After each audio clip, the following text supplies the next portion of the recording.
नमस्कार. कालपर्यंत आपण एस-क्यू-एल डेटाबेस कनेक्ट केला होता. एस-क्यू-एलचे काही टेबल्स आहेत ते पॉवर बीआयमध्ये जॉइन करून आपण त्याचं काही रिपोर्ट्स वगैरे बिल्ड केले आणि त्यानंतर रिपोर्ट बिल्ड केल्यानंतर आपण तो पूर्ण ॲज अ डॅशबोर्ड आपण पॉवर बीआय प्रोमध्ये पब्लिश केला होता. तर ते आपण हे पूर्ण आपला एंड टू एंड फ्लो जो आहे पॉवर बीआयचा तो समजण्यासाठी घेतलं होतं. आणि हे करण्याचा उद्देश असा होता की आपण जे काही करणार आहे की आपल्याला नेमकं ॲज अ डेटा अनालिस्ट म्हणून जेव्हा काम करायचं असतं, तेव्हा आपल्याला काय करायची गरज असते किंवा काय करतो आपण? एंड रिझल्ट जो म्हणतो ना आपण की एंड रिझल्ट काय आहे आपला? कोणत्याही प्रोजेक्टवरती काम करतो आपण तेव्हा. तर साधारणपणे तुम्ही आता इथं थोडंसं जनरल बोलतोय की प्रोजेक्ट्स वगैरे कसे असतात जेव्हा कोणत्याही कंपनीत तुम्ही काम करतात वगैरे तेव्हा. तर साधारण ॲज अ डेटा अनालिस्ट म्हणून तुम्ही जेव्हा कुठे काम करशाल, तर 2 प्रकारचे प्रोजेक्ट्स जनरली असतात. एक तर डेव्हलपमेंट प्रोजेक्ट असतो आणि एक सपोर्ट प्रोजेक्ट असतो. आता होतं काय ना, की डेव्हलपमेंट प्रोजेक्ट्स जे असतात, ते शक्यतो स्टार्टिंगपासून सुरुवात होतात, की म्हणजे रिक्वायरमेंट कलेक्शन वगैरे असतं. मग त्यात रिक्वायरमेंट कलेक्ट झाल्यानंतर मग डिझाइन डॉक्युमेंटेशन बनवणे वगैरे. त्यानंतर मग डेव्हलपरचे कामं असतात. आता ॲज अ डेटा अॅनलिस्ट म्हणून जेव्हा तुम्ही काम करशाल किंवा आता शक्यतो कसं आहे ना, की डेटा अॅनलिस्ट म्हणा, की प्रॉपर डेटा अॅनलिस्टपेक्षाही काही लोकं काही वेळेस आपल्याला रिपोर्ट डेव्हलपर म्हणून पण काम करावं लागतं. तर रिपोर्ट डेव्हलपर म्हणजे सपोज आता तुम्ही म्हटले, की मी पॉवर बीआय डेव्हलपर म्हणून कुठेतरी जॉइन झालो. तर त्यावेळेस आपल्याला जो काही डेटा आहे, तो आपण कसा घेतो, की आपला ज्या रिक्वायरमेंट डॉक्युमेंटमध्ये जो डेटा येईल, त्याच्या रिक्वायरमेंट डॉक्युमेंटमध्ये जसं काही इन्फॉर्मेशन दिलेली असेल, की काय-काय करायचंय, त्याच्यावरती आपल्याला सर्व टेक्निकल गोष्टी फाइंड आउट कराव्या लागतात. टेक्निकल गोष्टी फाइंड आउट करणे म्हणजे काय, की जनरली 2 प्रकारचे डॉक्युमेंट असतात. एक म्हणजे क्लायंटकडनं येणारं एक बिझनेस रिक्वायरमेंट डॉक्युमेंट असतात, बी-आर-डी. जर तुम्हाला कोणी विचारलं, की तुम्ही काय नेमकं काम करत होते किंवा कुठेतरी किंवा ॲज अ डेटा अॅनलिस्ट म्हणून तुम्ही काय काम करणार? तर शक्यतो असा फ्लो सांगायचा, की म्हणजे आता डेटा अॅनलिस्ट म्हणून जरी कुठे तुम्ही जॉइन झाले, तर डायरेक्टली आपण क्लायंट शी इंटरॅक्ट करायलाच असं नाही आणि शक्यतो तुम्ही जर ज्युनियर डेटा अॅनलिस्ट वगैरे असाल, तर त्यावेळेस तुम्हाला तो चान्स भेटेल नाही भेटत म्हणजे शक्यतो नाहीच भेटत. म्हणजे ज्या मोठ्या कंपन्याज आहे ना, त्यांच्यामध्ये जे लीड लोकं वगैरे असतात, आर्किटेक्ट लोकं वगैरे असतात, जे मॅनेजर लोकं असतात, ते लोकं हे कामं करतात. म्हणजे क्लायंटशी इंटरॅक्ट करणे वगैरे. परंतु अ, जेव्हा as a junior data analyst वगैरे तुम्ही काम करणार आहे किंवा ज्युनियर रिपोर्ट डेव्हलपर म्हणून काम करणार आहे, त्यावेळेस तुम्हाला लक्षात घेणं गरजेचं आहे, की आपल्याला डायरेक्टली क्लायंटशी एवढं इंटरॅक्ट करायची गरज पडत नाही. परंतु आपण कसं इंटरॅक्ट करतो, तर ते माहिती असणं गरजेचं आहे. आपण असं डायरेक्टली म्हणू नाही शकत, की we are not directly interacting with the client. But जे काही आहे ते आपले डॉक्युमेंट्स असतात. ते ते ते आपण म्हणजे इंटरॅक्शन वगैरे त्या डॉक्युमेंटशी होतं असं बोलू शकतो. तर ते म्हणजे काय, की आपलं पहिलं मी सांगितलं तुम्हाला, की बिझनेस रिक्वायरमेंट डॉक्युमेंट त्याला बी-आर-डी म्हणतात. त्यात काय असतात ना, की जे बिझनेस अॅनलिस्ट लोकं असतात, जे डायरेक्टली युजर्सशी इंटरॅक्ट करतात. ते काय करतात ना, रिक्वायरमेंट कलेक्ट करण्याचं काम करतात. रिक्वायरमेंट कलेक्ट करतात म्हणजे नेमकं काय करतात, तर काही युजर्स असतात, त्यांना काही ना काही प्रॉब्लेम्स असतात. काही-काही बिझनेसमध्ये त्यांना काहीतरी नवीन फंक्शनॅलिटी पाहिजे असते. जे काही पाहिजे असेल किंवा काहीतरी असं पाहिजे असतं, की त्यांना त्यांचं जे काम आहे ते सोपं व्हायला पाहिजे. मग हे होण्यासाठी ते काय करतात, की आम्हाला अशी-अशी रिक्वायरमेंट आहे. मग ते बिझनेस अॅनलिस्टशी डिस्कस करतात. मग बिझनेस अॅनलिस्ट काय करतात, ते नोट डाउन करतात सर्व. हे नोट डाउन केल्यानंतर पुढे काय होतं, की ह्या ज्या गोष्टी आहे, ते as a business requirement document म्हणून एक टेम्प्लेट असतं त्यांचं. एक स्टँडर्ड टेम्प्लेट असतं जिथं तुम्हाला त्या बिझनेस रिक्वायरमेंट डॉक्युमेंटचं पर्पज काय आहे, त्याचा स्कोप काय आहे, त्याच्या रिक्वायरमेंट डेफिनेशन काय आहे, ह्या सर्व गोष्टी असतात आणि त्याच्यात नेमकं एवढं सर्व इन्फॉर्मेशन अशासाठी दिलेली असते, की जे काही रिक्वायरमेंट आहे, ती व्यवस्थित डिटेलमध्ये कॅप्चर व्हावं, यासाठी हे रिक्वायरमेंट डॉक्युमेंट असतं. आता जनरली त्यानंतर काय होतं ना, की आपले जे प्रोजेक्टचे लोकं असतात, टेक्निकल लोकं, शक्यतो बिझनेस अॅनलिस्ट लोकं हे कडचेच लोकं असतात. म्हणजे एखादी क्लायंट कंपनी, लेट्स से एखादी फार्माची कंपनी. तर त्या फार्माच्या कंपनीमध्ये काही बिझनेस अॅनलिस्ट लोकं असतात. ते काय करतात, ते त्यांचे लोकं जे असतात, जे ॲक्चुअल सिस्टम यूज करणारे आहे, म्हणजे डॉक्टर झाले, पेशंट झाले, असे वेगवेगळे जे कस्टमर्स आहेत, त्यांच्याशी ते जे काही सिस्टम्स वापरतात किंवा सॉफ्टवेअर्स वापरतात, त्यांच्याशी इंटरॅक्ट करण्याचं काम ते बिझनेस अॅनलिस्ट लोकांचं असतं. ते बिझनेस अॅनलिस्ट लोकं काय करतात, जसे की ते रिक्वायरमेंट आली, बिझनेस रिक्वायरमेंट डॉक्युमेंटमध्ये टाकली. तर त्यानंतर पुढे काय होतं, की बिझनेस रिक्वायरमेंट डॉक्युमेंट आल्यानंतर सोल्युशन डिझाइन डॉक्युमेंट एस-डी-डी म्हणतात त्याला. सोल्युशन डिझाइन डॉक्युमेंट प्रिपेअर करण्याचं काम अ, अ, हे जे आहे ते जे आय-टीचे लोकं असतात म्हणजे जसे की जे आपण डेटा अॅनलिस्ट म्हणा, टेक्निकल लीड म्हणा किंवा टीम लीड म्हणा किंवा डेटा आर्किटेक्ट म्हणा, ह्या सर्व लोकांचं हे काम असतं. ते काय करतात, ह्या बिझनेस रिक्वायरमेंट डॉक्युमेंट वरून एफोर्ट देणे म्हणजे एफोर्ट एस्टिमेट किती वेळ लागू शकतो वगैरे या पर्टिक्युलर याला. मग त्याचे अवर्स देतात. मग ते पुढे अप्रूव्हलला वगैरे जातात. मग त्याच्यानंतर ते अप्रूव्हल आल्यानंतर मग ते पुढं टेक्निकल त्याचं डिझाइन डॉक्युमेंट बनवतात किंवा सोल्युशन डिझाइन डॉक्युमेंट बनतात. एच-डी-डी आणि टी-एस-डी असे 2 डॉक्युमेंट बनवू शकतात. सोल्युशन डिझाइन डॉक्युमेंटमध्ये तुम्ही ॲक्चुअली जे काही रिक्वायरमेंट आली, त्याच्या करस्पॉन्डिंग तुम्ही काय-काय गोष्टी कुठे-कुठे अपडेट करायचे. म्हणजे कोणता एखादा रिपोर्ट अपडेट करायचा आहे, की डॅशबोर्ड अपडेट करायचा आहे किंवा एखाद्या डेटाबेसमध्ये काही नवीन टेबल ॲड करणे गरजेचं आहे, की ह्या सर्व गोष्टींचं त्यांना ॲनालिसिस करायचं असतं आणि त्यानंतर मग पुढे ह्या गोष्टी येतात. आता ॲज अ ज्युनियर डेव्हलपर किंवा ज्युनियर ॲनालिस्ट किंवा डेटा ॲनालिस्ट म्हणून जेव्हा तुम्ही काम करशाल, तेव्हा तुमच्याकडं असं टेक्निकल डिझाइन डॉक्युमेंट आणि सोल्युशन डिझाइन डॉक्युमेंट हे 2 डॉक्युमेंट येतात. टेक्निकल डिझाइन डॉक्युमेंटमध्ये ॲक्चुअल मॅपिंग असते. कोणत्या फील्डला कोणत्या टेबलची मॅपिंग पाहिजे. असं जे असतं ते टेक्निकल डिझाइन डॉक्युमेंटमध्ये असतात आणि हे सर्व इन्फॉर्मेशन त्या दोन्ही डॉक्युमेंटमध्ये टेक्निकल डिझाइन डॉक्युमेंट आणि सोल्युशन डिझाइन डॉक्युमेंटमध्ये असतात आणि हे दोन्ही डॉक्युमेंट आपण रेफर करून जे काही सॉफ्टवेअरमध्ये चेंजेस करायचे किंवा डॅशबोर्डमध्ये चेंजेस करायचे, रिपोर्ट चेंज करायचा आहे, ते आपल्याला करावं लागतं. आता हे केल्यानंतर आपण सपोज काही चेंजेस आले आपल्याला अंडरस्टँड झाली रिक्वायरमेंट. मग ते आपण काही चेंजेस केले रिपोर्टमध्ये आणि त्यानंतर मग आपल्याला पुढे काय करायचं आहे, त्याचं टेस्टिंग करायचं असतं. आता जनरली डेव्हलपर जे असतात ते युनिट टेस्टिंग करतात. युनिट टेस्टिंग म्हणजे काय आहे, की स्वतःहून जे काही डेव्हलप केलेलं आहे त्याची टेस्टिंग करणे. ते टेस्टिंग सपोज जे काही डेटाच्या अगेन्स्ट करायची, की काही पर्टिक्युलर डमी डेटा असेल त्याच्यावरती व्हेरिफाय करणं वगैरे आलं. आणि त्यानंतर जर मोठा प्रोजेक्ट असेल तर एक टेस्टिंग टीम पण असते. त्याला दुसरी टीम असते. मग ते लोकं व्यवस्थित टेस्टिंग करतात. प्रॉपर डेटासहित. तर असे लोकं असं असतात आणि हे सगळं जर टेस्टिंग अप्रूव्ह झालं, तर मग ते शेवटी फायनली प्रोडक्शन एन्व्हायर्नमेंट किंवा लाईव्ह एन्व्हायर्नमेंटमध्ये आपला जो काही चेंजेस आहे किंवा आपण जे काय काम केलं आहे ते लाईव्ह डिप्लॉय केलं जातं. तर हा साधारण फ्लो असतो. फक्त जेव्हा कधी तुम्हाला विचारलं, की नेमकं तुम्ही प्रोजेक्टमध्ये काय काम करत होते?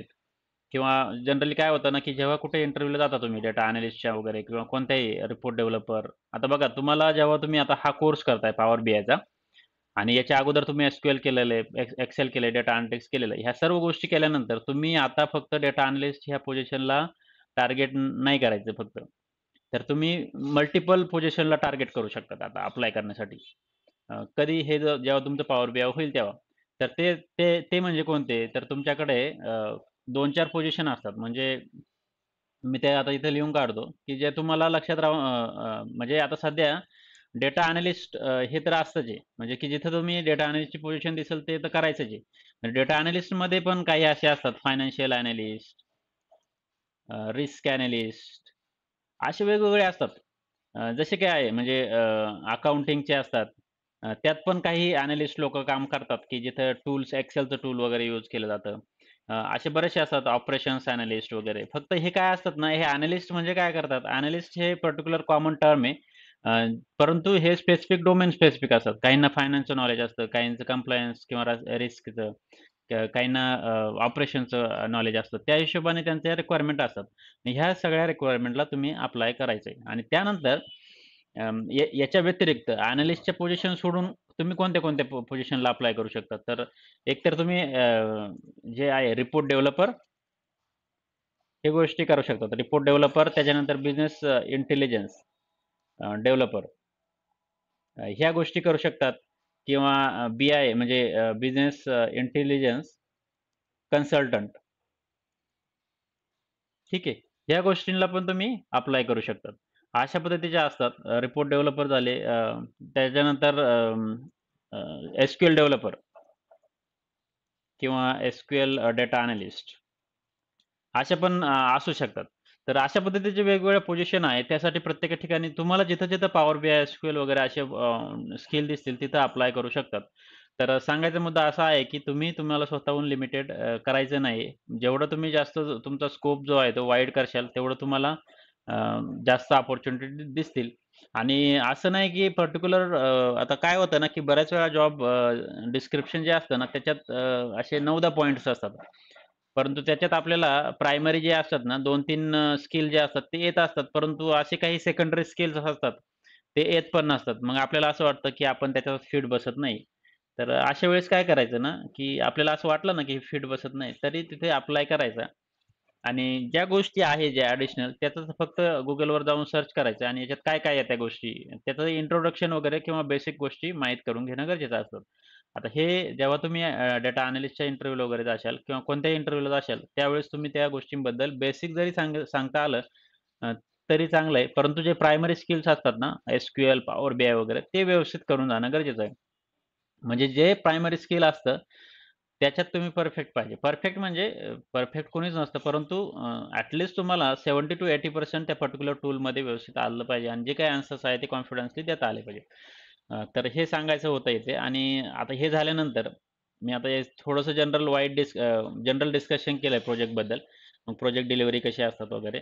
कारण बऱ्याच वेळा जेव्हा तुम्ही प्रोजेक्टला इंटरव्ह्यूला जाता त्यावेळेस आपल्याला पूर्ण फ्लो माहीत नसतो. नेमकं आपण कुठे काय काम करतो. आपण फक्त म्हणत असतो, की collected the requirements in the requirement document phase असं म्हणतो आपण. परंतु अशा वेळेस डायरेक्टली आपल्याला सांगता आलं पाहिजे, की व्यवस्थित की आपण डायरेक्टली कलेक्ट नाही केल्या रिक्वायरमेंट, परंतु बिझनेस रिक्वायरमेंट डॉक्युमेंटच्या स्वरूपात जे काही रिक्वायरमेंट आल्या ते आम्ही घेतले आणि त्यावरती काम केलं. तर हे केलं. आता ह्या ज्या गोष्टी आहे, आता मी ह्या सर्व गोष्टी जनरल गोष्टी सांगितलेल्या आहे, की डेटा अॅनालिस्टसाठी काय करायचं. आता आपल्याला काय करायचं की ह्या आजच्या सेशनमध्ये मी तुम्हाला पॉवर BIचं वेबशी कसं कनेक्शन होतंय आणि डेटा क्लिनिंग आणि डेटा ट्रान्सफॉर्मेशनसाठी काय-काय ऑप्शन्स आहेत ते बघणार आहोत. त्यासाठी आता इथून मागे पर्यंत मी तुम्हाला सांगितलं होतं, की आपल्याला पॉवर BI आता तुम्हाला बऱ्यापैकी याच्यात अवेअरनेस यायला लागला असेल, की काय-काय गोष्टी आहेत.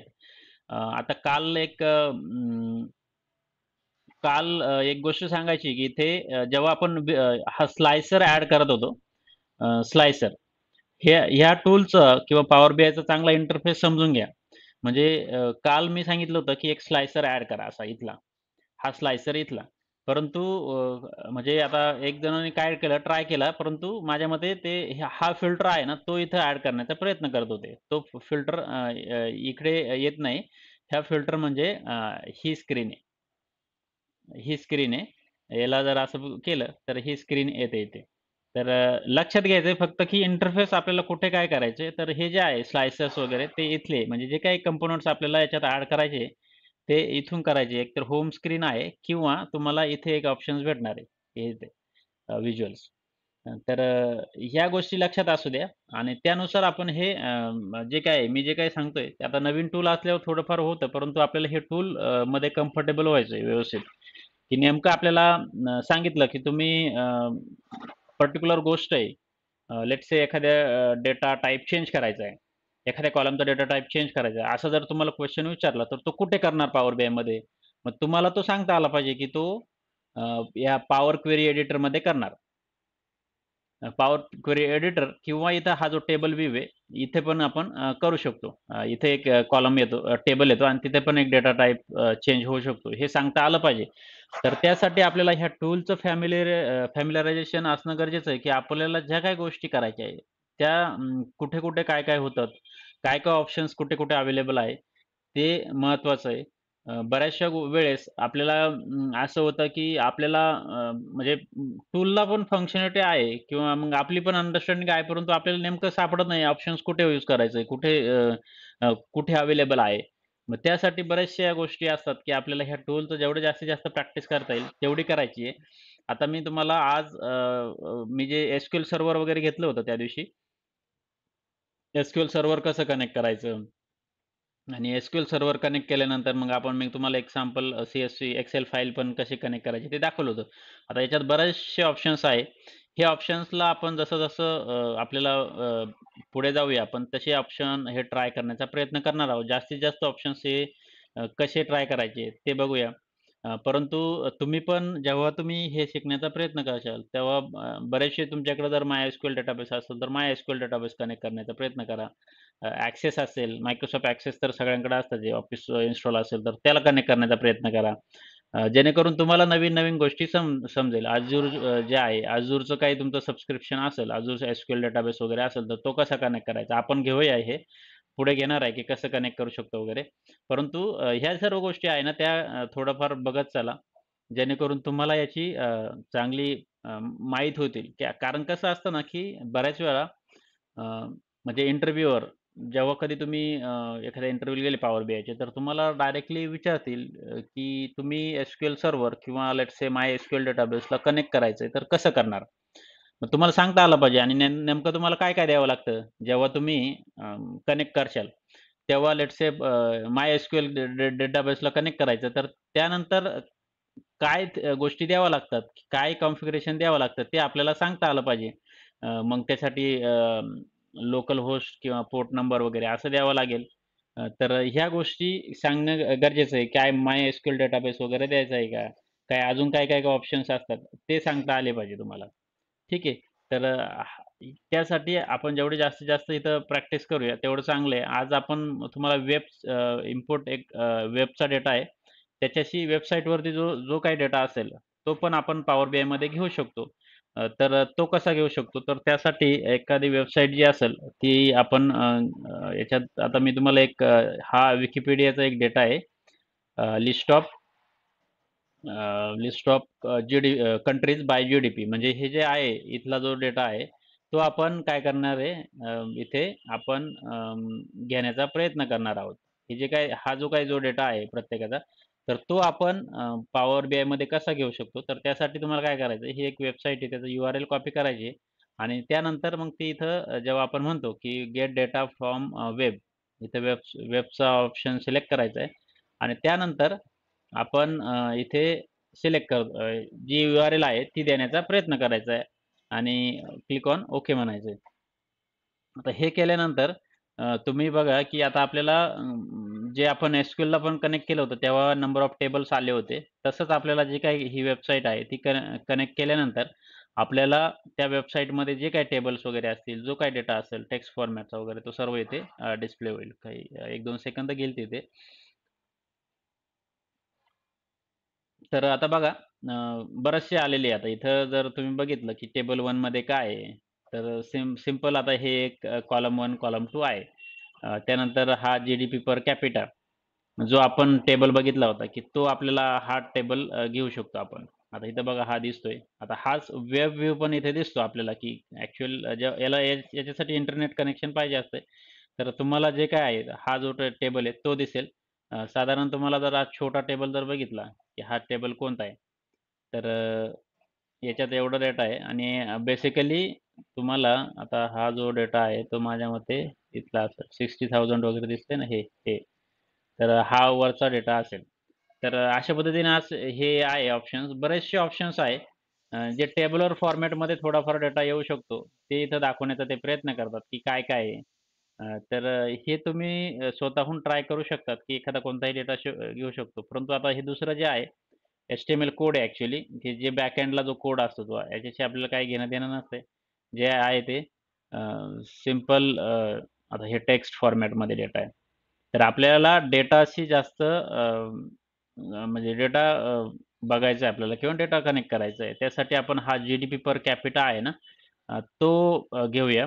आता जेव्हा कनेक्ट करतो, तेव्हा आपल्याकडे हे 2 ऑप्शन आहे. लोड किंवा ट्रान्सफॉर्म डेटा. लोड म्हणजे काय आहे ना, की without any modification, without any processing, without any data cleaning, we can directly load this data in the power BI front end. Otherwise हा ट्रान्सफॉर्म्ड डेटा जर क्लिक केलं, तर ट्रान्सफॉर्म डेटाने काय होईल, की आपला जो काही डेटा आहे, तो ह्या पॉवर क्वेरी एडिटरमध्ये ओपन होईल. आता पॉवर क्वेरी एडिटर जसं मी तुम्हाला सांगितलं होतं, की 3 फेजेस आहे किंवा 3 वर्क फ्लोज आहे. ते लक्षात राहू द्या. आता 3 वर्क फ्लोज कोणते?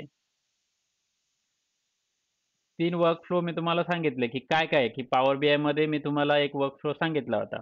तर तो वर्क फ्लो म्हणजे काय, की पहिला जो आहे तो डेटा प्रिपरेशन.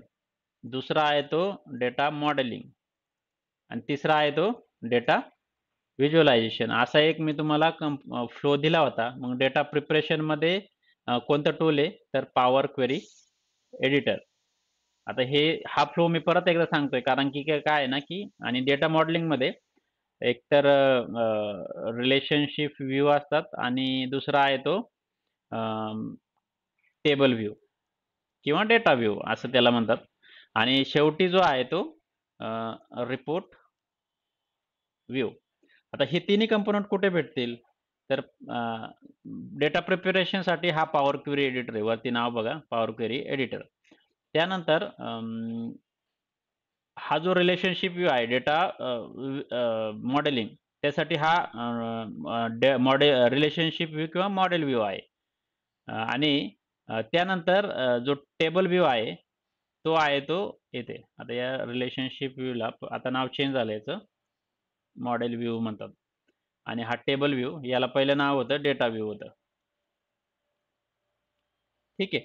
तर आता टेबल व्ह्यू झालेले आहे. आणि फायनली जो डेटा व्हिज्युअलायझेशन आहे, जिथं आपण ॲक्चुअल डॅशबोर्ड्स किंवा रिपोर्ट्स किंवा जे आहे ते हे चार्ट्स वगैरे ॲड करतो, ते काम आहे तो हा तिसरा व्ह्यू इथे आहे. तर लक्षात ठेवायचं की 4 कंपोनंट आहे. पॉवर क्वेरी एडिटर, याचा पर्पज आहे आपला डेटा क्लिनिंग, डेटा प्रोसेसिंग, ह्या सर्व ज्या गोष्टी आहे, डेटा ट्रान्सफॉर्मेशन, ह्या सर्व गोष्टी इथे होतात. रिलेशनशिप व्ह्यू याच्यात जे आहे ते रिलेशन किंवा मॉडेल व्ह्यूमध्ये joining the tables with join types किंवा जॉइन काइंड म्हणतात त्याला इथं पॉवर बी आयमध्ये. आणि डेटा व्ह्यूमध्ये टॅब्युलर डेटा डिस्प्ले होतं. डेटा मॅनिप्युलेशन म्हणजे काय करतो आपण, तर मॅनिप्युलेशनमध्ये आपण हा जो काही डेटा आहे त्याच्यात आपण वेगवेगळे ऑपरेशन्स परफॉर्म करतो का नाही, की जो काय आहे ते क्लिनिंग म्हणा किंवा काही नवीन कॅल्क्युलेटेड कॉलम्स क्रिएट करायचे वगैरे. हां, तर ह्या सर्व गोष्टी आहे ना, तर त्या ह्या ॲक्चुअली हे जे आहे 3 कंपोनंट. आता हा टेबल व्ह्यूमध्ये आहे ना, याच्यात पण तुम्हाला जर बघितलं, आता इथं टेबल नाही आहे आपल्याकडे डेटा काही. परंतु इथं डेटा आल्यानंतर इथं काही ऑप्शन्स एनेबल होतात. जसं की इथं ते दिसतंय ना, इथं disabled new measure, quick measure, new column. हे जे आहे ना, हे कॅल्क्युलेशन्स असतात इथे बघा. तर हे जे आहे ना, क्रिएट करण्याचं काम इथे असतं. आणि प्लस इथं जर तुम्ही बघितलं याच्यात ह्या रिलेशनशिप व्ह्यूमध्ये पण आपण हे ऑप्शन्स असतात अवेलेबल. आणि हे जे पॉवर क्वेरी एडिटर आहे ना, याच्यात पण ॲड कॉलम आपण काही नवीन कॉलम क्रिएट करू शकतो. जसे की कस्टम कॉलम क्रिएट करू शकतो, conditional column, index column, duplicate column वगैरे ह्या गोष्टी आपण इथे करू शकतो. तर हे जे आहे डेटा प्रिपरेशन आणि डेटा व्ह्यू किंवा टेबल व्ह्यू, हे 2 महत्त्वाचे from the back end perspective, की काही चेंजेस करायचे असेल, काही नवीन डेटा ॲड करायचा वगैरे असेल तर त्यासाठी. तर त्यासाठी मी हे 3 सांगितले. आणि शेवटचा जो आहे चार्ट्स किंवा टेबल्स त्या स्वरूपात जो डेटा डिस्प्ले होतो तो रिपोर्ट व्ह्यू आहे, जो फायनल आहे, जिथे आपण हे सर्व क्रिएट करतो. तर हे सर्व लक्षात राहू द्या. डेटा प्रिपरेशन, डेटा मॉडेलिंग आणि डेटा व्हिज्युअलायझेशन. तुम्हाला कोणी विचारलं की what is the work flow of a power BI, तर तुम्हाला हे सांगता आलं पाहिजे. And that is related to data analytics process. जी काय डेटा अनालिस्टसाठी जे लागतात त्याच्याशीच रिलेटेड आहे. म्हणजे जनरली आपण काय करतो, डेटा कनेक्ट करतो, डेटा मग त्यानंतर प्रिपेअर करतो, डेटा टाइप क्लिनिंग वगैरे, डेटा प्रोसेसिंग, डेटा ट्रान्सफॉर्मेशन, अशा वेगवेगळ्या गोष्टी करतो. तर ह्या सर्व गोष्टी आपल्या ह्या पॉवर क्वेरी एडिटरमध्ये होतात. आता मी हा वेब सोर्स आहे तो घेतलेला आहे. आता याच्यात बघायचं आहे जरा, हा जो इंटरफेस आहे ना, हा इंटरफेस समजून घेणं गरजेचं आहे, की याच्यात नेमकं काय-काय करू शकतो. आता तुम्ही बघा, हा जो वरचा जो सेक्शन आहे तो मेनू सेक्शन आहे. त्यानंतर इथं लेफ्ट साइडला क्वेरीज आहे. क्वेरीज म्हणजे टेबलचे नावं असतात ॲक्चुअली. आणि इकडं राइट साइडला आहे ना, ज्या काही स्टेप्स आपण अप्लाय करतोय ते. आता सर्वात प्रथम आपण इथं याचं नाव चेंज करू शकतो. जी-डी-पी पर कॅपिटा इथं जे काही होतं त्या वेबसाईटवरती जे नाव होतं ते होतं. तर आपण इथं याला फक्त जी-डी-पी असं एक टेबलचं नाव देऊ शकतो, जे काय आहे ते. आता इथं नाव दिल्यानंतर इथं बघा, इथं झाल्यानंतर इथं पण चेंज झालेलं आहे. आता याच्या ऑल प्रॉपर्टीजवर जर क्लिक केलं आपण, तर या ऑल प्रॉपर्टीमध्ये याच्यात थोडंफार डिस्क्रिप्शन देऊ शकतो आपण, की जी-डी-पी फॉर ऑल कंट्रीज असं देऊ शकतो. आता enable load to report include report in report refresh. आता ह्या 2 गोष्टी खूप महत्त्वाच्या आहे. Enable load to report. तर हे जर केलं ना, म्हणजे काय होतं ना, की आपण जे काही चेंजेस अप्लाय करतो इथं, ते ह्या रिपोर्ट व्ह्यूमध्ये जातात. हे मी तुम्हाला प्रॅक्टिकली दाखवतो आता. सध्या बाय डिफॉल्ट जे ऑप्शन आहे, ते राहून देतो मी. याचा परफॉर्मन्सवर कसा इम्पॅक्ट होतो, ते पुढं आपण बघणार आहे व्यवस्थित डिटेलमध्ये, की ह्या ऑप्शन्स कधी सिलेक्ट करायचे, कधी अनसिलेक्ट करायचे ते. तर ह्या सर्व गोष्टी आहेत. आता मी याचं नाव चेंज केलंय. याचं नाव आपण काहीही देऊ शकतो. आता ह्या डेटाकडे आपण बघायचं की याच्यात आपण काय-काय करू शकतो? आपल्याला हा डेटा कसा दिसतोय?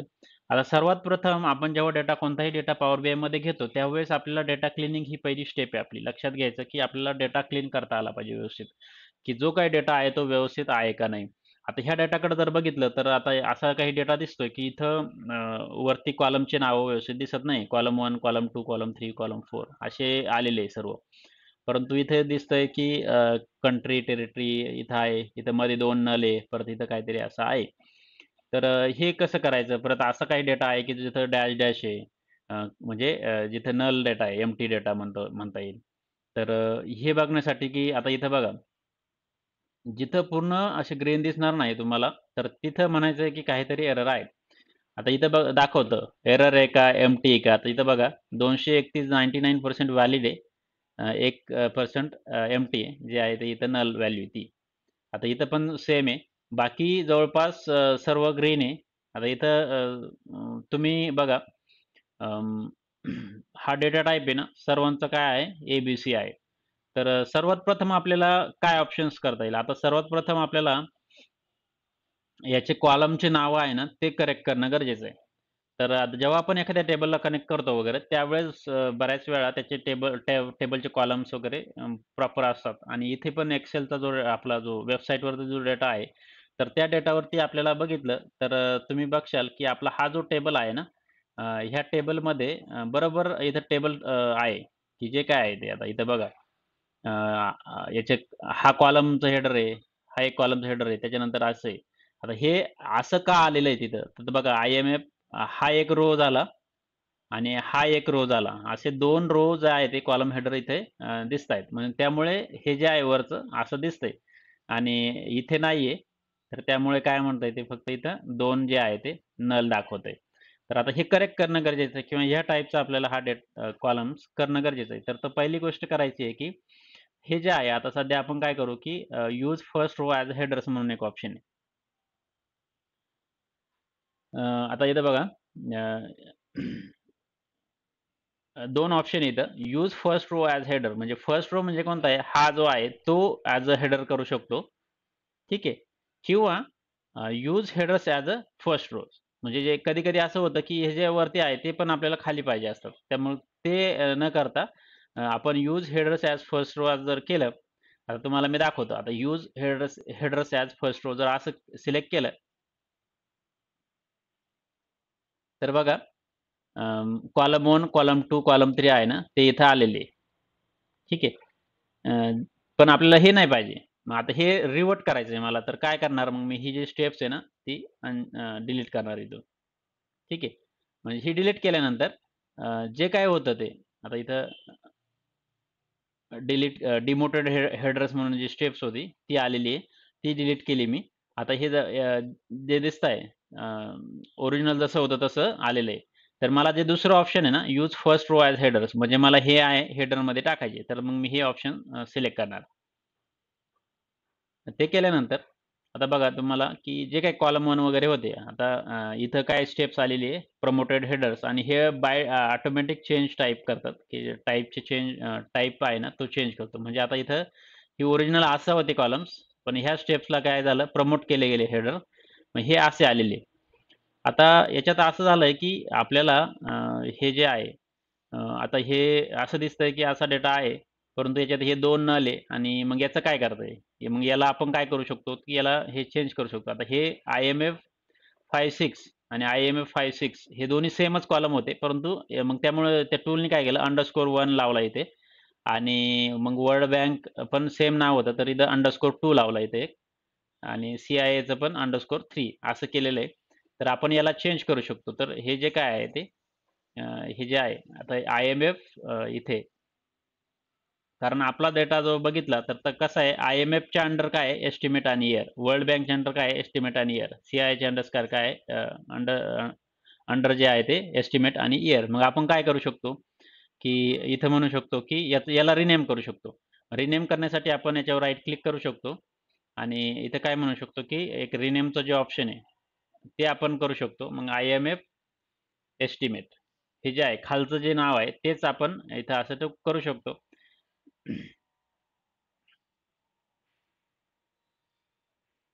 आता मी कॅन्सल करतोय. मी ॲक्चुअली इथे यायचं होतं मला. हे काय मध्ये स्टेप्स ॲड करतात ते. तर मला मला काय करायचं आहे, की इथे रिनेम करायचं आहे ही.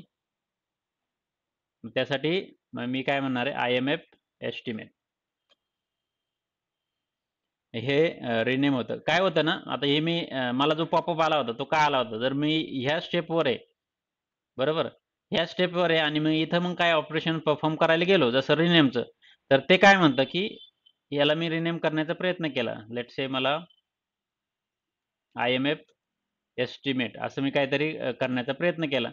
तर ते मला हा पॉपअप देतं. पॉपअप म्हणजे काय, इन्सर्ट अ स्टेप. म्हणजे त्याला काय अर्थ, are you sure you want to insert a step? Inserting an intermediate step may affect subsequent steps which could cause your query to break. म्हणजे मी ऑलरेडी इथं रिनेम केलेला आहे हा कॉलम इथे. पण त्याच्या अगोदर मी इथं गेलो आणि इथं मला परत अजून मी हे याचं नाव वेगळं केलं, तर ते प्रॉब्लेम येऊ शकतो पुढच्या स्टेप्सला. ज्या पुढच्या स्टेप्स परफॉर्म केलेल्या आहेत त्या. त्यामुळं असं न करता जे काय आहे तुमचं, तुम्ही ह्या शेवटच्या स्टेपवर राहा आणि त्याच्यानंतर ते तुमचे पुढचे ऑपरेशन्स परफॉर्म करत चला. आता मला हा IMF एस्टिमेट हा केला मी. आता याचं पण मी रिनेम करतोय. यासाठी मी IMF इयर हे करतो. आता हे सिंपल स्टेप्स आहे. आता याचं पण मी याला मी असं डबल क्लिक केलं तरी पण वर्ल्ड बँक एस्टिमेट अशी नाव देतो. पटपट करतो मी. आता हे नाव रिनेम करायचं आहे फक्त.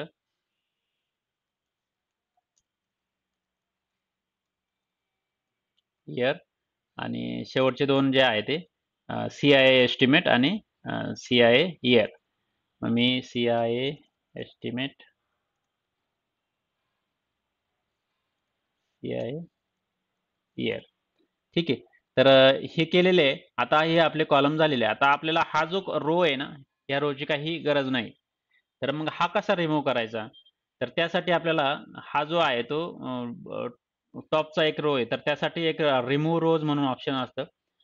तिथं आपण वेगवेगळे रोज रिमूव्ह करू शकतो. रिमूव्ह टॉप रोज, म्हणजे वरचे काही रोज करायचे आपल्याला. लेट्स से वरचे 5 रो डिलीट करायचे किंवा रिमूव्ह करायचे, तर रिमूव्ह टॉप रोज, रिमूव्ह बॉटम रोज, खालचे जे आहे खालून 3-4 किंवा 10-15 रोज आपल्याला करायचे असेल तर. रिमूव्ह अल्टरनेट रोज. कधी-कधी रिक्वायरमेंट असते की अल्टरनेट रोज पण रिमूव्ह करायची वेळ येते. Remove duplicates. डुप्लिकेट असेल ते रिमूव्ह ब्लँक रोज. ब्लँक जे असतील ते एम्प्टी काढून टाकायचे असेल आणि रिमूव्ह एरर्स काय असतील तर त्या काढायच्या असेल तर ते पण आपण यूज करू शकतो. आता इथं मी काय करतोय, एक रिमूव्ह टॉप रोज जे आहे ना, ते करतोय. मला टॉपचा जो एक रो आहे हा मला काढून टाकायचा आहे. मग ते इथं विचारतं की how many rows you want to remove from top. आता मी जर म्हटलं की 10 तर डायरेक्ट 10ची 10 रो निघून जातील. परंतु मला फक्त काय पहिला रो काढून टाकायचा आहे. तर मी काय करतोय, ओके करतोय व 1 ची व्हॅल्यू दिली तिथे मी आणि त्यानंतर आता बघा हा रिमूव्ह झालेला आहे. आता हे झाल्यानंतर आता आपल्याला काय करायचं आहे, की याचं जे काय आहे ते ऑप्शन्स, वेगवेगळे ऑप्शन्स आहे. आता तुम्ही बघा, हा पूर्ण डेटा आहे ना, तो ग्रीन बार आलेला आहे याच्यावरती. कुठेही असा तुम्हाला डेटा दिसणार नाही, की तिथे प्रॉब्लेमॅटिक आहे काहीतरी. परंतु यांचा डेटा टाइप करेक्ट आहे का? आता डेटा टाइप बघा सगळे कॅरेक्टर डेटा टाइप आहे. पण आपला काही इथं जो डेटा आहे तो न्यूमेरिक फॉर्मॅटमध्ये वगैरे आहे. आता बघा एस्टिमेट जी व्हॅल्यू ती न्यूमेरिक आहे. परंतु आपण इथं काय म्हटलंय ABC. तर हे करेक्ट करण्यासाठी आपल्याला काय करावं लागणार आहे? जर आता डेटा टाइप चेक करायचे असेल, आता ते डेटा टाइप चेक करण्यासाठी इथे ट्रान्सफॉर्ममध्ये जर केलं, तर आपण काय करू शकतो, की हा जो डेटा टाइप आहे तो आपण डिटेक्ट करू शकतो किंवा आपण स्वतः चेंज करू शकतो. स्वतः जर चेंज करायचा जर झाला, तर आपण इथून आपल्याला माहिती आहे, की हा टेक्स्ट व्हॅल्यू आहे, तर टेक्स्ट ठेवायचा आहे किंवा जर तुम्हाला शुअर नसेल, की याच्यात काय करायचंय, तर याला सिलेक्ट करायचं आहे आणि डिटेक्ट डेटा टाइप हा एक ऑप्शन सिलेक्ट करायचा आहे. टूल ऑटोमॅटिक डिटेक्ट करेल.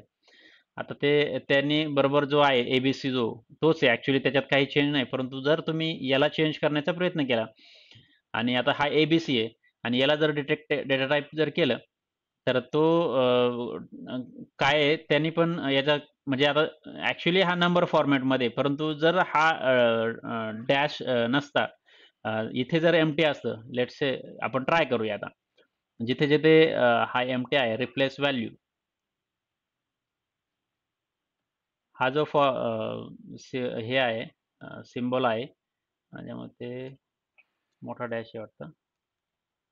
ठीक आहे. असा डॅश आहे. त्याला मी ब्लँक करतोय.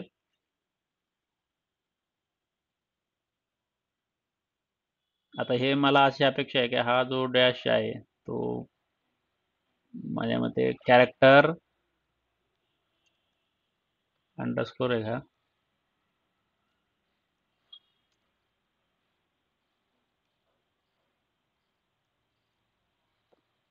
मी हा सिम्बॉल मला रिप्लेस करायचा आहे. हां, असा आलेला आहे. तर आता माझ्याकडून डॅश तो छोटा होता. तर मी काय करतो त्याला आता मी ब्लँक केलेला आहे. ठीक आहे. म्हणजे जो काय आहे तो ब्लँक केला आणि मग आता मी डिटेक्ट करण्याचा प्रयत्न करतो. आता हा ब्लँक केलेला आहे म्हणजे असं मला अशी अपेक्षा आहे की हा नंबर फॉर्मॅटमध्ये व्हायला पाहिजे. बघा आता. हा प्रॉपर नंबर फॉर्मॅटमध्ये आता झालेला आहे.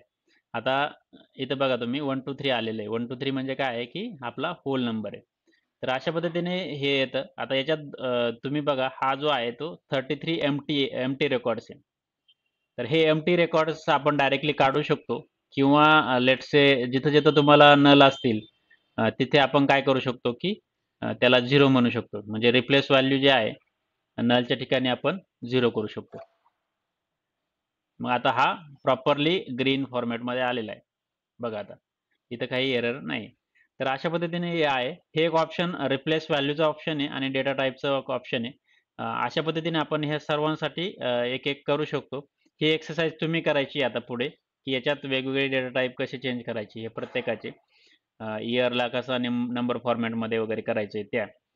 त्या केल्यानंतर आता तुम्ही हे जे काही ऑप्शन्स आहेत ते तेवढं ट्राय करायचे आणि त्यानंतर अजून एक ऑप्शन याच्यात ह्या याच्यात आता आपल्याला सपोज हे जे स्टार आहे ना, ते स्टार काढून टाकायचे. तर ते कसे काढणार आपण? एकतर याच्यात एक्स्ट्रॅक्ट म्हणून एक ऑप्शन आहे. एक्स्ट्रॅक्टमध्ये काय आहे, की लेंथ आपण एक्स्ट्रॅक्ट करू शकतो. परंतु आता इथं जो काही कंट्री आहे आपला तो वेगवेगळ्या लेंथचे म्हणजे आपली एक फिक्स लेंथ नाही. तर आपण लेंथ काढू शकतो त्याची फक्त. परंतु आपल्याला काय करायचंय त्यातले तो स्टार काढून टाकायचा आहे. मग आपण फर्स्ट कॅरेक्टर्स पण म्हणू शकत नाही, की आपल्याला एवढे काढायचे किंवा लास्ट कॅरेक्टर म्हणजे पहिले काय कॅरेक्टर किंवा लास्ट काय कॅरेक्टर जर एक्स्ट्रॅक्ट करायचे असेल, तर हे 2 ऑप्शन आपण यूज करू शकतो. काही रेंज आहे म्हणजे स्टार्टिंग फ्रॉम 0 टू 10 पर्यंत एवढेच आपल्याला करायचे. तर ते आपण यूज करू शकतो. परंतु इथे एक ऑप्शन आहे टेक्स्ट बिफोर डिलिमीटर किंवा टेक्स्ट आफ्टर डिलिमीटर हे एक्स्ट्रॅक्ट करायचं. तर टेक्स्ट बिफोर डिलिमीटर जर केलं,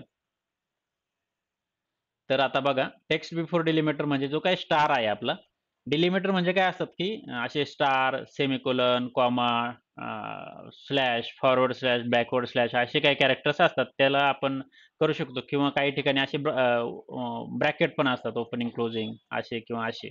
त्यावेळेस करू शकतो. आता आपला हा स्टार रिमूव्ह करायचा आहे. तर आपण काय म्हणणार, की extract the data before this star. मग त्याला काय करायचंय, क्लिक ऑन ओके म्हणायचंय. हे केल्यानंतर आपला हा पूर्ण डेटा आहे ते स्टार आता याच्यातले सर्व निघून गेलेले. ठीक आहे. तर हे झालंय. आता याच्यात आपण तुम्ही बघा हे जे आपण सर्व गोष्टी करतोय ना, त्या सर्वांच्या स्टेप्स इथं दिसतात, की काय केलं आता extracted text before delimiter, replace value, change type या सर्व गोष्टी. अ, जरी तुम्हाला वाटलं, की मला हे जे आहे ऑप्शन, की याच्यात जे आहे अ, काही चेंजेस करायचे आहे, तर आपण हे चेंज करू शकतो. म्हणजे किंवा एखादी डिलीट करायची असेल, तर आपण डायरेक्टली स्टेप डिलीट करू शकतो. तर असं आहे, ह्या गोष्टी आपण इथे करू शकतो. आता अजून काही भरपूर ऑप्शन्स आहे इथे. हे ऑप्शन्स आपण पिव्होट कॉलम, अनपिव्होट कॉलम्स आपण पुढे घेणार आहोत. त्यानंतर फिल आहे, रिप्लेस व्हॅल्यूज आहे, कन्व्हर्ट टू लिस्ट हे सर्व ऑप्शन्स वन बाय वन आपण घेणार आहोत. आता याच्यात आपल्याला अजून काय-काय करता येईल, की जिथे लेट्स से आता आय-एम-एफ एस्टिमेट याच्यात असं 0चे जे रेकॉर्ड आहे, ते काढून टाकायचे जर असेल आपल्याला, तर आपण इथून फिल्टर आउट करू शकतो. आणि हे काय जे काही रेकॉर्ड्स आहे, ते आपण डायरेक्टली डिलीट करू शकतो किंवा इथून रिमूव्ह एम्प्टी म्हणून हे ऑप्शन आहे ते सिलेक्ट करू शकतो. परंतु हे करताना आपण एक काळजी घेणं गरजेचं आहे, की आपण काही डेटा डिलीट करण्याचा प्रयत्न केला. IMF एस्टिमेटचा 0 आहे म्हणून आपण डिलीट करण्याचा प्रयत्न केला, तर बाकीच्या कॉलममध्ये बघा इथं वर्ल्ड बँक एस्टिमेट इथं काही व्हॅल्यूज आहे, हे पण डिलीट होऊन जातील. मग हे डायरेक्टली न करता किंवा आता इथं CI एस्टिमेट बघा, CI एस्टिमेटमध्ये बरेचसे आहे व्हॅल्यूज. मग त्या दृष्टीने आपण विचार करणं गरजेचं आहे. जेव्हा आपण डेटा क्लिनिंग करतो, तेव्हा डायरेक्टली रिमूव्ह करायचे नाही. म्हणजे याच्यात काही गाईडलाईन्स असतात. म्हणजे जेव्हा तुम्हाला तुम्ही रिअल टाईम प्रोजेक्ट्सवरती काम करतात, तेव्हा तुम्हाला काही गाईडलाईन्स असतील, की जिथं 0 किंवा एम्प्टी किंवा नल व्हॅल्यूज असतील, तिथं काय करायचं? त्यासाठी तुम्हाला गाईडलाईन्स असतील. जर तुम्ही शुअर नसाल, तर तुम्ही ॲप्रोप्रिएट पर्सनला विचारायचं. जे लीड असतील वगैरे किंवा जे जे कोणी आर्किटेक्ट लोकं वगैरे असतील, त्यांना तुम्ही विचारू शकतात, की असा-असा डेटा आहे, तो कसा सॉल्व्ह करायचा ते? किंवा कसा रिप्लेस करायचा, काय करायचं, ह्या सर्व गोष्टी विचारून करायच्या असतात. कारण की काय होतं ना, की कधी-कधी तुम्ही एखादी छोटी स्टेप केली, तर त्यातून बराचसा डेटा बाकीचा डिलीट होऊ शकतो. त्यामुळं तुम्ही त्या गोष्टी बघणं गरजेचं आहे. तर हे काही ऑप्शन्स आहे. त्यानंतर आता आपण याच्यात अजून काय कोणते-कोणते ऑप्शन्स ट्राय करू शकतो. तर आता इथं बघा, मी तुम्हाला एक गोष्ट सांगतो, की इथे मी जे ऑपरेशन परफॉर्म केलं होतं, तर इथं एक्झिस्टिंग कॉलमला अपडेट होतं. जेव्हा आपण हे ट्रान्सफॉर्म मेनूमधून जे काही ऑपरेशन सिलेक्ट करतो. तर ॲड कॉलममधून जर केलं, तर एक नवीन कॉलम क्रिएट होतो आणि त्याच्यावरती हे ऑपरेशन्स होतात. आता सपोज लेट्स से मी ह्या ह्या कॉलममधून मी पर्टिक्युलर एखादा नवीन कॉलम एक्स्ट्रॅक्ट करतो. मग आता हे बघा, मी आता इथं ट्रान्सफॉर्म जर मध्ये हे केलं, एक्स्ट्रॅक्ट केलं, तर तो इथेच एक्स्ट्रॅक्ट होईल. परंतु मला असं पाहिजे, की नवीन पाहिजे काहीतरी किंवा लेट्स से आपण हा इयर आहे. हा इयर आहे ना, त्याचे लास्टचे 2 व्हॅल्यू आहे ना, 2 डिजिट ते एक्स्ट्रॅक्ट करण्याचा प्रयत्न करूया.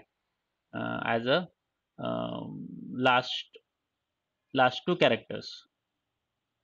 How many ending characters to keep.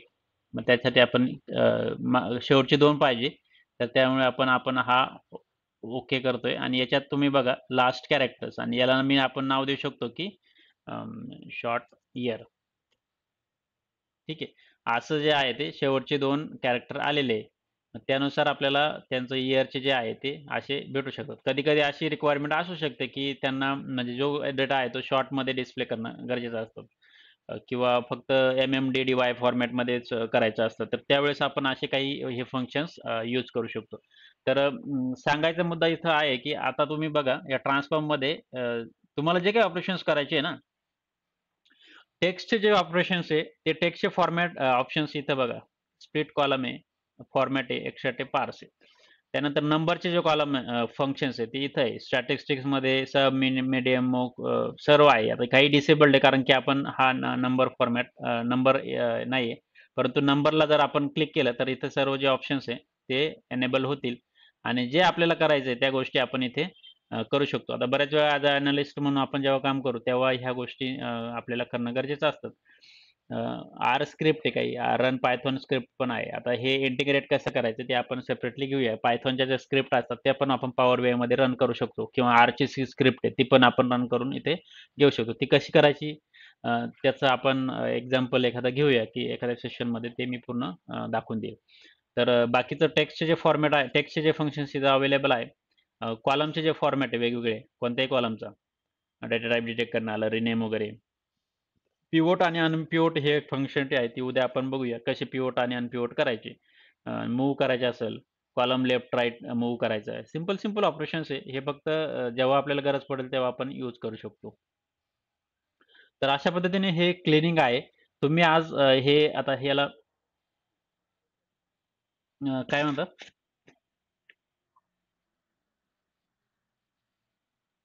हां, फर्स्ट स्टेप झाली ही.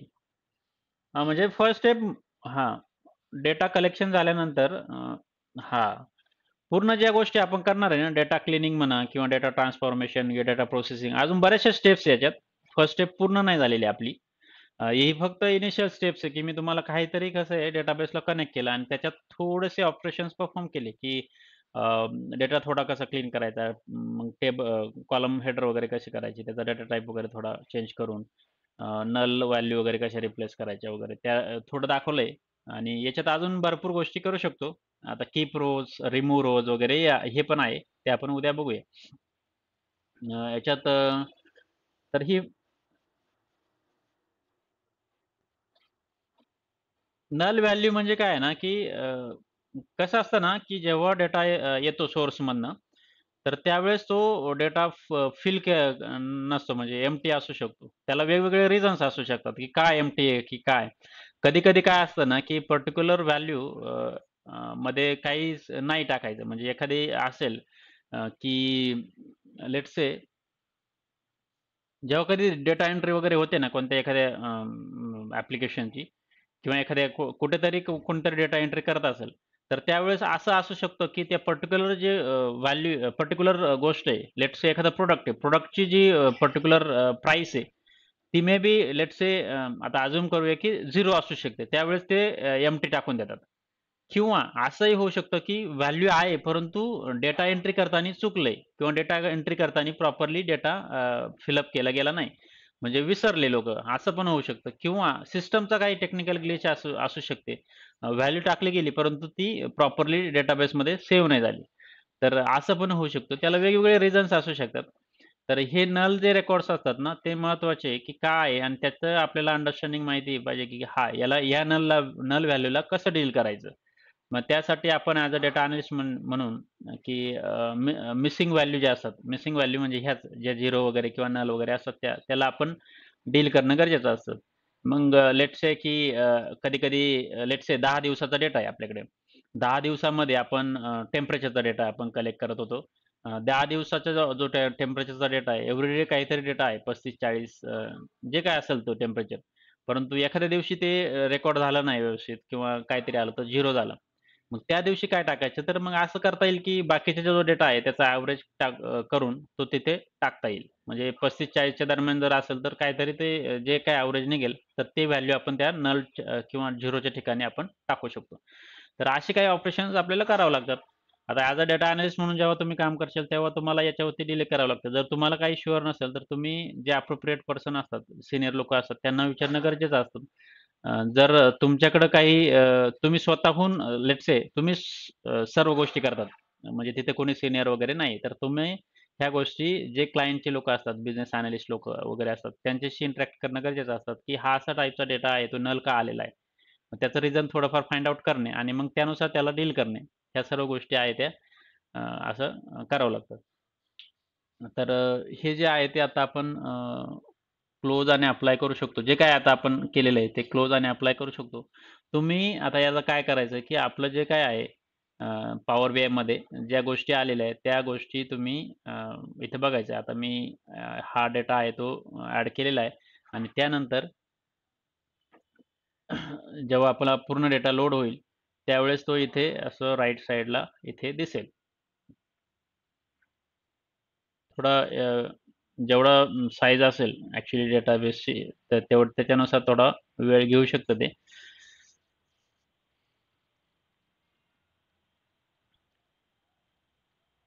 ठीक आहे. 230 रोज लोडेड.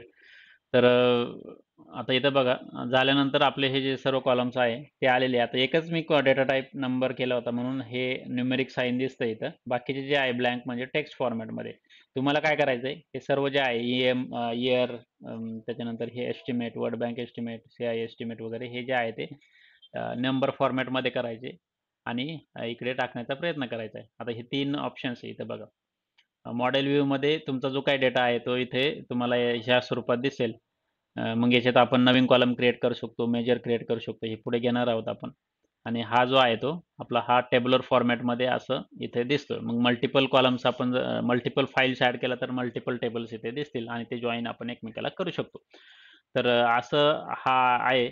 आता उद्या आपण काही अजून ट्रान्सफॉर्म कसं करू शकतो डेटा, पिव्होट, अनपिव्होट कसं करू शकतो, अपेंड आणि मर्ज म्हणून एक फंक्शनालिटी आहे, ती कशी करायची ती आपण उद्या